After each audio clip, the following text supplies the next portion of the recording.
इसके बारे में योजना आयोग ने 1972 में अपनी सहमति दी थी। 1978 में औपचारिक कार्य प्रारंभ हुआ।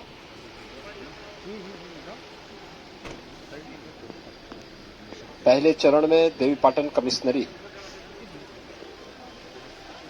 में इसे बनना था। 1982 में इस कार्य को अन्य जनपदों के लिए एक विस्तार देने की कार्य योजना के लिए सहमति बनी।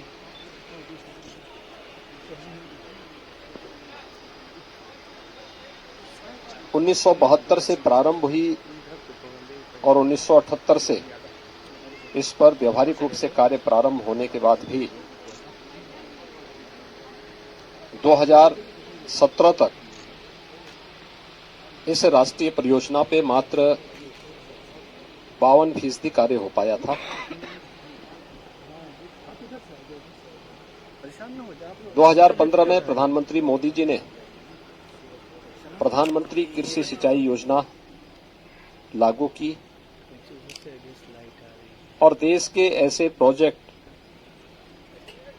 जो राष्ट्रीय महत्व के हैं, प्राथमिकता के आधार पर उन्हें समयबद्ध ढंग से पूरा करने के लिए जब एक कार्य योजना बनाई तो उसमें सरयू नहर राष्ट्रीय परियोजना को ही बनाई थी।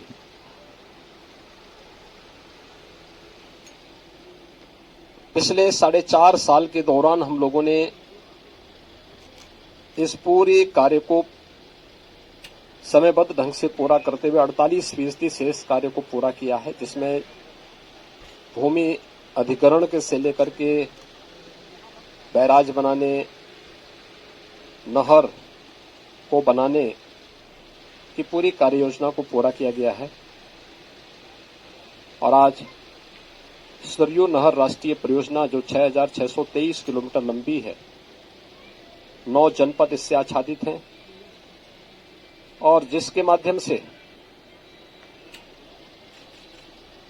लगभग 14.5 लाख हेक्टेयर लैंड को सिंचाई की सुविधा प्राप्त होगी और 30 लाख किसान इससे लाभान्वित होंगे। इस राष्ट्रीय परियोजना को राष्ट्र को समर्पित करने के लिए आदरणीय प्रधानमंत्री जी का आगमन 11 दिसंबर को बलरामपुर में होगा और इसी दृष्टि से मैं यहां पर स्थलीय निरीक्षण करने के लिए यहां पर आया हूं। प्रधानमंत्री मोदी जी ने 2014 में जो बात कही थी कि 2022 तक अन्नदाता किसानों की आमदनी को दोगुना करना है,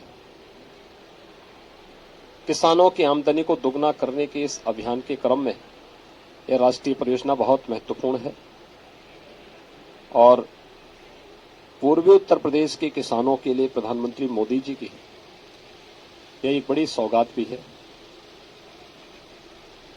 लगभग 10,000 करोड़ रुपए का ये बड़ा प्रोजेक्ट आज बन करके पूरा हो चुका है और प्रधानमंत्री मोदी जी स्वयं इसका लोकार्पण करने के लिए यहां पर पधार रहे हैं। यह देश की नदी जोड़ो अभियान का भी एक उत्कृष्ट उदाहरण भी है। घाघरा को सरयू जी से, सरयू को राप्ती से, राप्ती को बाणगंगा से, बाणगंगा से रोहिन नदी को जोड़ने और उसके माध्यम से किसानों के जीवन में व्यापक परिवर्तन लाने का एक उदाहरण प्रस्तुत हो रहा है। इसके लिए प्रधानमंत्री मोदी जी का एक अभिनंदन का कार्यक्रम, मोदी जी का उद्बोधन सुनने के लिए लोग 11 दिसंबर को बलरामपुर में आएंगे। मैं आज श्रावस्ती जनपद के उत्तर कोने में, नेपाल से सटे हुए इस कोने पर इसी परियोजना का निरीक्षण करने के लिए आज यहां पर आया हूं। यहां पर इससे किसानों के जीवन में व्यापक परिवर्तन होगा, उनकी आमदनी बढ़ेगी, रोजगार सृजन होंगे, आवागमन के साधन और सरल और सहज होंगे। इस परियोजना को समयबद्ध ढंग से पूरा किया गया है और अब यह देश की एक उत्कृष्ट परियोजनाओं में से बन चुकी है। इसके लिए प्रधानमंत्री मोदी जी का आभार व्यक्त करने के लिए 11 दिसंबर को एक बड़ा कार्यक्रम जनपद बलरामपुर में आयोजित किया है। मैं इसी सिलसिले में आज इन क्षेत्रों का दौरा करने के लिए स्वयं यहाँ पर आया हूँ। धन्यवाद जी।